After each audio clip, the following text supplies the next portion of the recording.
Καλημέρα σας και χρόνια πολλά. Τι μου κάνετε? Σήμερα είναι παραμονή Χριστουγέννων, μια μέρα βροχερή σήμερα. Το μήνυμα αυτό που θέλω να σας πω, τώρα βλέπω ότι γίνονται και κινητοποιήσεις των αγροτών και κτηνοτρόφων και όλων αυτών των σχετικών και είμαστε υπέρ.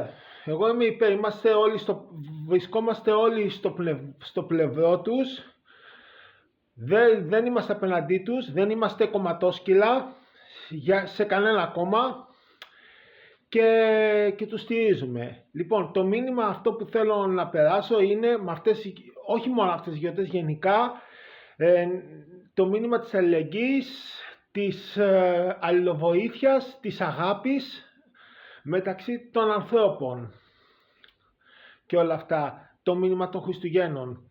Και πάλι χρόνια πολλά. Σας ευχαριστούμε. Θα τα πούμε σε ένα επόμενο βίντεο. Γεια σας.